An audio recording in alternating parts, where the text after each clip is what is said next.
Show and tell, ha? Okay, Franco, ikaw muna. Ano ba tong mga likha mo?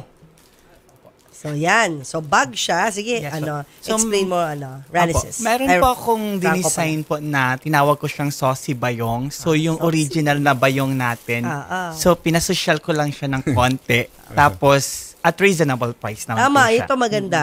Franco, kunin mo to. Yung may kahoy. O, diba? Ay, inabot na talaga sa akin, ha? Yan, diba? Kasi nakasanayan na natin na ganito talaga yung original na bayong. Nakasanayan natin. Pero ang ginawa mo, dinesign mo na may kahoy yung handle. Anong klaseng kahoy ito?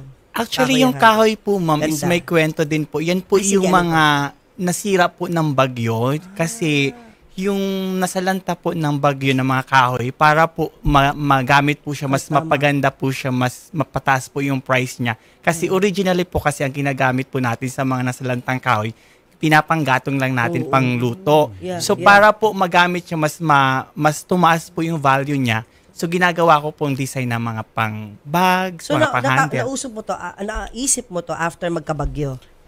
Bali po, yung business po kasi originally po sa parents ko po.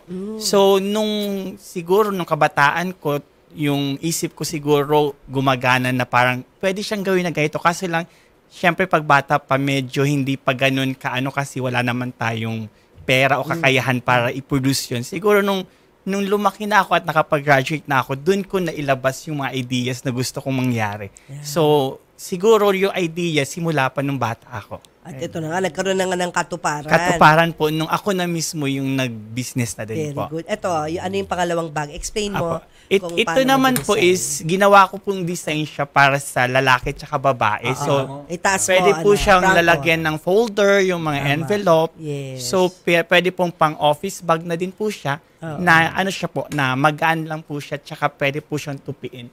So, kung pan-travel po siya, hindi siya bulky masyado. Kaya pwede po isingit lang po sa bagahe.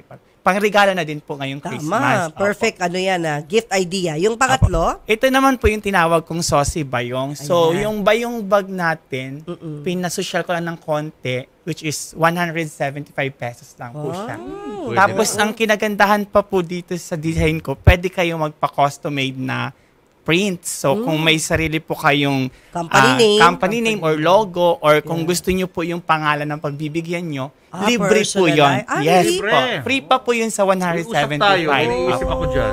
So, ang Saucy Bayong naman po na ginawa kong design is kasya po siya sa laptop, mga envelope folder, and pwede rin po siya lalagyan kung meron po kayong mga event na yung, di ba, yung mga seminar. Anong minimum kapag mag-order ng ng ganyan? Wala pong minimum, Sir Julius. Talaga? Kahit po isang piraso lang po siya. Pwede. Kahit 10 sir, libre po yung print. Yes, libre po yun. Libre yung print. Libre yung print. May design, may design. Pwede po, sir.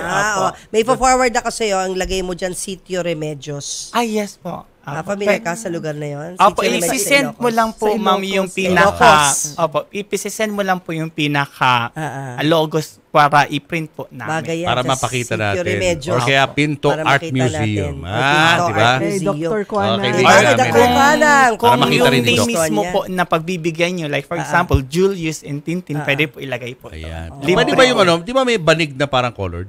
Pwede po, may may kulay lang po. Ang pagkakaiba lang po kasi sa natural tsaka yung may kulay kasi yung proseso po kasi ng pag-dye natin sa natural, pinapakuluan po natin. Kaya may tendency po siya na magkatas po siya kapag kaya mas maganda po yung natural lang siya kasi hindi po siya magkakatas balang araw. Kung sakaling nabasa, ganun po. Yun po yung difference niya lang.